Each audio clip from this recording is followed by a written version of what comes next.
नमस्कार जय जगन्नाथ दर्शक बंधु शुभ सकाळ मु लिपुन आपण मानकु लिपुन ओडिया न्यूज को स्वागत। आज आमे आपण पई ओडिशा तथा देश विदेशर 30 टी बछा बछा गुरुत्वपूर्ण खबर नै करि आसिछु। जे खबर गुडी को आपण माने जानिबा निहाती जरूरी। तेबे चलंतु संपूर्ण खबर उपरे नजर पकाइबा। सुप्रीम कोर्ट को बड़ राय गाड़ी नंबर प्लेट लुचाइबा अपराधिक मामला नुहे। एहा मोटरयान आईन रो उल्लंघन। कोनोसी व्यक्ति चालान रु बर्तिया पई नंबर प्लेट लुचाउथिबा भाबिबा पुलिस केवल अनुमान मात्र बोली सुप्रीम कोर्ट कहिसंती। गत जुलाई 28 रे एक मामलार सुनानी बेले जस्टिस संजय करोल एवं जस्टिस अगस्टिन जॉर्ज मसिया खंडपीठ एही निष्पत्ति सुनाइछंती। खंडपीठ कहिसंती नंबर प्लेट लुचाइबा मोटरयान आईन अनुसार जोरिमाना लगाइबार आधार होई पारे, किंतु एहाकू आईपीसी धारा 420 अनुसार ठकई किंबा अपराध विवेचना करा जाई परिबो नाही। तो दर्शक बंधु चलंतु नजर पकेइबा परवर्ती खबर उपरे। नेचुरल लेखा देखि किणुछंती कि पैकेट रो तथ्य पढिबाकू एफएसएसआई रो परामर्श। वर्तमान बाजार रे मिलुथिबा अधिकांश पैकेज रे खाद्य सामग्री रे नेचुरल हेल्दी ऑर्गेनिक जीरो मैदा एवं हार्ट हेल्दी भली आकर्षणीय शब्द लेखा जाउछि। एभली दाबी देखि अधिकांश ग्राहक प्रोडक्ट को स्वास्थ्यकर बोली विश्वास करि किनि नेउछंती, किंतु विशेषज्ञଙ୍କ मतरे पैकेट रे थिबा प्रत्येक दाबी सबुबेले सत्य न होई पारे। एहाकू नै food safety and standard authority of India अनेक बड़ खाद्य कंपनी को नोटिस जारी करि सेमानक विज्ञापन और दाबी संपर्क रे स्पष्टीकरण मागिछि। तो दर्शक बंधु चलंतु नजर पकेइबा परवर्ती खबर उपरे। गुजरात रे चांदीपुरा भाइरस आतंक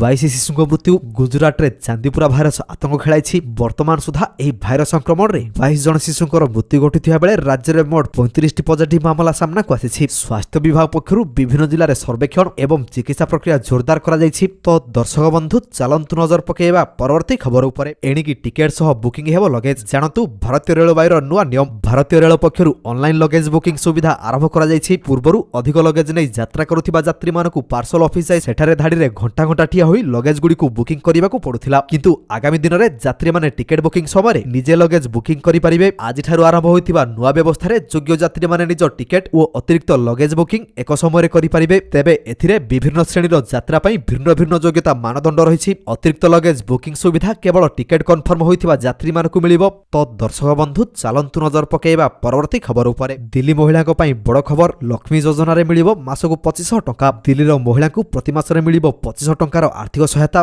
दिल्ली लक्ष्मी योजना अधीन रे योग्य महिला माने पाइबे एही सुविधा। एनै आवेदन प्रक्रिया आरंभ होइछि। योजनार लाभ पाइबा पई महिलाकु ऑनलाइन माध्यम रे आवेदन करिबाकू पड़िबो। एथिपई आवेदन पोर्टाल आरंभ करा जाइछि। रजिस्ट्रेशन परे आवश्यक तथ्य और दस्तावेज देई आवेदन प्रक्रिया पूर्ण करि परिबे। तो दर्शक बंधु चलंतु नजर पकेइबा परवर्ती खबर उपरे। क्षीर ना रे बिकुछंती विष। फेण हेबो बोली मिसा जाउछि सर्फ। आईएएस खोलिले क्षीर घोटालार पोल। भारत रे प्राय 60% लोक सकाळु उठु उठु क्षीर पिथांती एवं 80% चार शौकीन थांती, किंतु प्रतिदिन आम शरीर भितर को जाउथिबा एही क्षीर सतरे सुरक्षित तो ना? क्षीर ना रे लोकंकु दिया जाउछि स्लो पॉइजन। महाराष्ट्रर एफडीए कमिशनर तथा वरिष्ठ आईएएस ऑफिसर तुकाराम मुंडे को एक चांचल्यकर खुलासा एबे सारा देश को स्तब्ध कर दैछि। क्षीरर फेण एवं गाढ़ता बढ़ाइबा पई असाधु व्यवसायी माने शैम्पू, डिटर्जेंट, यूरिया एवं कास्टिक सोडा भली मारात्मक केमिकल व्यवहार करी सिंथेटिक क्षीर तैयारी करुछंती। तो दर्शक बंधु चलंतु नजर पकेइबा परवर्ती खबर उपरे। सुभद्रा योजना को नै बड़ घोषणा। केबे मिलिबो सुभद्रा पंचम किस्ती टंका आसिला तारीख। सुभद्रा योजना को नै राज्य सरकारक पक्षरु बड़ अपडेट आसिछि। 2026-27 आर्थिक वर्ष पई 3,17,966 जन नुआ आवेदनकारी सुभद्रा योजना रे आवेदन करिसंती। उपमुख्यमंत्री प्रभादीप परिडा गुरुवार लोकसेवा भवन रे आयोजित समीक्षा बैठक पर एही सूचना दैछंती। उपमुख्यमंत्री आहुरी कहिसंती जे पूर्वरु जे योग्य महिला माने विभिन्न कारणरु सुभद्रा योजना रु वंचित होइतिले सेमाने वर्तमान फील्ड वेरिफिकेशन समय निजर अभियोग दाखल करि परिबे। तदंतरे जदि सेमाने योग्य बोली प्रमाणित होंती तेबे पूर्वरु बाकी थिबा समस्त 5टी किस्ती एकाथरे प्रदान कराजिबो। सेहिपरि राज्य सरकार सूचना दैछंती जे राखी पूर्णिमा अवसर रे सुभद्रा योजनार पंचम किस्ती हिताधिकारी बैंक खाता को पठाजिबो। तो दर्शक बंधु चलंतु नजर पकेइबा परवर्ती खबर उपरे। एही ट्रैफिक नियम जानिछंती कि नाही? जदि कटिथिबो एतिकी चालान आउ काम करिवो नाही ड्राइविंग लाइसेंस। जदि आपण गाड़ी चलाउछंती एवं ट्रैफिक नियम भांगी केवल चालान गणी खसी जाउछंती तेबे एबे सावधान होई जांतु। ट्रैफिक नियम को नै केंद्र सरकार एवं परिवहन विभाग नै छंती कड़ा अभिमुख्य। नुआ नियम अनुसार एबे बारंबार नियम भांगिले केवल जोरिमाना देई रक्षा पाई परिबे नाही, बरम आपणको ड्राइविंग लाइसेंस रद्द होई जिवो। सेंट्रल मोटर व्हीकल एक्ट रो नुआ नियम अनुसार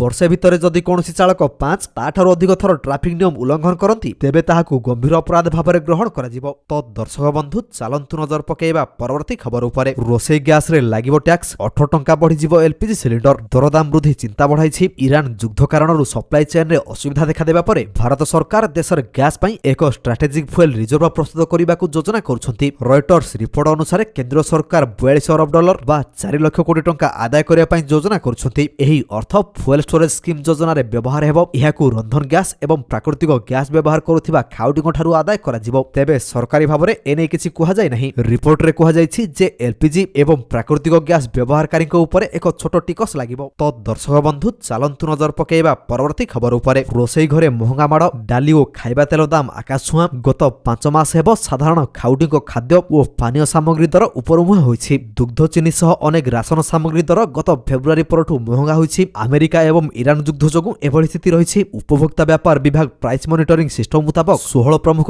ଖାଦ୍ୟ ସାମଗ୍ରୀ ବର୍ଗ ମଧ୍ୟରୁ 15ଟିର ଦର ବଢ଼ିଛି। ଡାଲି ଓ ତେଲ କ୍ଷେତ୍ରରେ ସର୍ବାଧିକ ଦର ବୃଦ୍ଧି ହୋଇଛି। ତ ଦର୍ଶକ ବନ୍ଧୁ ଚାଲନ୍ତୁ ନଜର ପକାଇବା ପରବର୍ତ୍ତୀ ଖବର ଉପରେ। ଆଉ କିଛି ଦିନର ଅପେକ୍ଷା ସମସ୍ତଙ୍କ ପାଖରେ ପହଞ୍ଚିବ ପ୍ଲାଷ୍ଟିକ ନୋଟ। ଏହି ଦିନ ଆସିବ 10 ଏବଂ 20 ଟଙ୍କିଆ। ଭାରତୀୟ ରିଜର୍ଭ ବ୍ୟାଙ୍କ ଓ କେନ୍ଦ୍ର ସରକାର ଦେଶରେ ପ୍ଲାଷ୍ଟିକ କିମ୍ବା ପଲିମର ନୋଟ ଚଳାଚଳ ପାଇଁ ବଡ଼ ପ୍ରସ୍ତୁତି ଆରମ୍ଭ କରିଦେଇଛନ୍ତି। 2027ରୁ 28 ଆର୍ଥିକ ବର୍ଷ ଆରମ୍ଭରୁ ଦେଶରେ 10 ଓ 20 ଟଙ୍କିଆ ପ୍ଲାଷ୍ଟିକ ନୋଟ ବଜାରକୁ ଆସିପାରେ ବୋଲି ସୂଚନା ମିଳୁଛି। ଏବେ ଆଉ ପକେଟରେ ଥିବା 10 ଏବଂ 20 ଟଙ୍କିଆ କାଗଜ ନୋଟ ବାରମ୍ବାର ଓଦା ହୋଇ ଚିରିଯିବାର ଭୟ ରହିବ ନାହିଁ। କେନ୍ଦ୍ର ଅର୍ଥ ରାଷ୍ଟ୍ରମନ୍ତ୍ରୀ ପଙ୍କଜ ଚୌଧୁରୀ ସଂସଦରେ ଏହି ବିଷୟରେ ଆନୁଷ୍ଠାନିକ ସୂଚନା ଦେଇଛନ୍ତି। ଆରବିଆଇର ଗଭର୍ଣ୍ଣର ସଞ୍ଜୟ ମାଲହୋତ୍ରା ସ୍ପଷ୍ଟ କରିଛନ୍ତି ଯେ ସବୁକିଛି ଯୋଜନା ମୁତାବକ ଚାଲିଲେ 2027ରୁ 28 ଆର୍ଥିକ ବର୍ଷ ଆରମ୍ଭରୁ ଏହି ନୋଟ ବଜାରରେ ଉପଲବ୍ଧ ହେବ। ତ ଦର୍ଶକ ବନ୍ଧୁ ଚାଲନ୍ତୁ ନଜର ପକାଇବା ପରବର୍ତ୍ତୀ ଖବର ଉପରେ। ପନିର ଖାଉଥିଲେ ସାବଧାନ, ପନିର ନାଁରେ ବିକ୍ରି ହେଉଛି ଆନାଲୋଗ। ଏହି ରାଜ୍ୟ କରିଦେଲାଣି ବ୍ୟାନ୍। ଆପଣ ଖାଉନାହାନ୍ତି ତ? ପନିର ପ୍ରେମୀଙ୍କ ପାଇଁ ଏକ ବଡ଼ ଖବର ସାମ୍ନାକୁ ଆସୁଛି। ଆପଣ ହୋଟେଲ, ରେଷ୍ଟୁରାଣ୍ଟ କିମ୍ବା ବଜାରରୁ କିଣି ଆଣୁଥିବା ସ୍ୱାଦିଷ୍ଟ ପନିର ସତରେ କ୍ଷୀରରୁ ତିଆରି ତ? ନା ପନିର ଭଳି ଦେଖାଯାଉଥିବା କେମିକାଲ ଓ ପାମ ଅଏଲରୁ ପ୍ରସ୍ତୁତ ଆନାଲଗ ପନିର ଖାଉଛନ୍ତି? ଲୋକଙ୍କ ସ୍ୱାସ୍ଥ୍ୟ ସହ ଖେଳାଯାଉଥିବା ଏହି ବଡ଼ ଖେଳକୁ ରୋକିବା ପାଇଁ ମହାରାଷ୍ଟ୍ର ସରକାର ଏକ ଐତିହାସିକ ନିଷ୍ପତ୍ତି ନେଇଛନ୍ତି। ରାଜ୍ୟର ଖାଦ୍ୟ ସୁରକ୍ଷା କମିଶନର ତୁକାରାମ ମୁଣ୍ଡେ ଆନାଲଗ କିମ୍ବା ନନ୍ ଡେୟାରୀ ପନିରର ଉତ୍ପାଦନ, ବିକ୍ରି, ସଂରକ୍ଷଣ ଓ ପରିବହନ ଉପରେ ସମ୍ପୂର୍ଣ୍ଣ ବ୍ୟାନ୍ ଲଗାଇଛନ୍ତି। ତ ଦର୍ଶକ ବନ୍ଧୁ ଚାଲନ୍ତୁ ନଜର ପକାଇବା ପରବର୍ତ୍ତୀ ଖବର ଉପରେ। ତାଳଗଛ ଲଗାଇବାକୁ 35 କୋଟି, ସୂଚନା ଦେଲେ ମନ୍ତ୍ରୀ। ରାଜ୍ୟରେ ତାଳଗଛ ଲଗାଇବାକୁ ଜଙ୍ଗଲ ବିଭାଗକୁ 35 କୋଟି ଦେଇଛି ରାଜସ୍ୱ ବିଭାଗ। 35 କୋଟି ଦିଆଯାଇଛି କହିଲେ ରାଜସ୍ୱ ଓ ବିପର୍ଯ୍ୟୟ ପରିଚାଳନା ମନ୍ତ୍ରୀ ସୁରେଶ ପୂଜାରୀ। ଓଡ଼ିଶାରେ 1,71 ଲକ୍ଷ ଜମିପଟା ଅଛି। ସବୁ ଜମିରେ ଲାଗିବ। ଜମି ମାଲିକଙ୍କୁ ତାଳଗଛ ଚାରା ସହ ପଇସା ପ୍ରଦାନ କରିବ ବିଭାଗ। ଫଳରେ ଚାଷ ଜମିରେ ବଜ୍ରପାତରୁ ବର୍ତ୍ତିବେ ଚାଷୀ। ସେହିପରି ସହରାଞ୍ଚଳରେ ବଜ୍ରପାତକୁ ରୋକିବା ପାଇଁ ପ୍ରସ୍ତୁତ ହେବ ବିକଳ୍ପ ବ୍ୟବସ୍ଥା। ତ ଦର୍ଶକ ବନ୍ଧୁ ଚାଲନ୍ତୁ ନଜର ପକାଇବା ପରବର୍ତ୍ତୀ ଖବର ଉପରେ। ୟୁଏଟି ପିଜି ଏବଂ ପିଏଚ୍ଡି ଛାତ୍ରଛାତ୍ରୀଙ୍କ ପାଇଁ ବଡ଼ ଘୋଷଣା। ପିଜିକୁ 10,000 ଏବଂ ପିଏଚ୍ଡି ଗବେଷକଙ୍କୁ ମିଳିବ 15,000 ଟଙ୍କା। ରାଜ୍ୟରେ କୃଷି ଶିକ୍ଷା ଓ ଗବେଷଣାକୁ ଅଧିକ ସୁଦୃଢ଼ କରିବା ଲକ୍ଷ୍ୟରେ ରାଜ୍ୟ ସରକାର ଓଡ଼ିଶା କୃଷି ଓ ବୈଷୟିକ ବିଶ୍ୱବିଦ୍ୟାଳୟର ପିଜି ଏବଂ ପିଏଚ୍ଡି ଛାତ୍ରଛାତ୍ରୀଙ୍କ ପାଇଁ ମାସିକ ଷ୍ଟାଇପେଣ୍ଡ ଘୋଷଣା କରିଛନ୍ତି। ଏହି ନିଷ୍ପତ୍ତି ଫଳରେ ପିଜି ଛାତ୍ରଛାତ୍ରୀମାନେ 2 ବର୍ଷ ପର୍ଯ୍ୟନ୍ତ ପ୍ରତି ମାସରେ 10,000 ଟଙ୍କା ଏବଂ ପିଏଚ୍ଡି ଗବେଷକମାନେ 3 ବର୍ଷ ପର୍ଯ୍ୟନ୍ତ ପ୍ରତି ମାସରେ 15,000 ଟଙ୍କା ପାଇବେ। ୟୁଏଟି ପକ୍ଷରୁ ଜଣାଯାଇଛି ଉପମୁଖ୍ୟମନ୍ତ୍ରୀ ତଥା କୃଷି ଓ କୃଷକ ସଶକ୍ତିକରଣ ମନ୍ତ୍ରୀ କନକବର୍ଦ୍ଧନ ସିଂହଦେଓଙ୍କ ବିଶେଷ ପ୍ରଚେଷ୍ଟାରେ ଏହି ଯୋଜନା କାର୍ଯ୍ୟକାରୀ ହେଉଛି। ତ ଦର୍ଶକ ବନ୍ଧୁ ଚାଲନ୍ତୁ ନଜର ପକାଇବା ପରବର୍ତ୍ତୀ ଖବର ଉପରେ। ତ ଦର୍ଶକ ବନ୍ଧୁ ପ୍ରତ୍ୟେକ ଦିନ ଏପରି ଗୁରୁତ୍ୱପୂର୍ଣ୍ଣ ଖବର ଗୁଡ଼ିକ ଦେଖିବା ପାଇଁ ଆମ ଚ୍ୟାନେଲକୁ ସବସ୍କ୍ରାଇବ କରିଦିଅନ୍ତୁ। କାହିଁକି ନା ପ୍ରତ୍ୟେକ ଦିନ ଏପରି ବଛା ବଛା ଖବର ଗୁଡ଼ିଏ ଆମେ ଆପଣମାନଙ୍କ ପାଇଁ ନେଇକରି ଆସୁଛୁ, ଯାହାର ଅପଡେଟ୍ ଆପଣମାନେ ଆମ ଚ୍ୟାନେଲ ମାଧ୍ୟମରେ ପାଇପାରିବେ। ତେଣୁ ଚ୍ୟାନେଲକୁ ସବସ୍କ୍ରାଇବ କରି ବେଲ୍ ଆଇକନକୁ ପ୍ରେସ୍ କରିବା ପାଇଁ ଜମାରୁ ଭୁଲନ୍ତୁ ନାହିଁ। ଭିଡ଼ିଓଟିକୁ ଶେଷ ପର୍ଯ୍ୟନ୍ତ ଦେଖିଥିବାରୁ ଆପଣଙ୍କୁ ବହୁତ ବହୁତ ଧନ୍ୟବାଦ। ଜୟ ଜଗନ୍ନାଥ।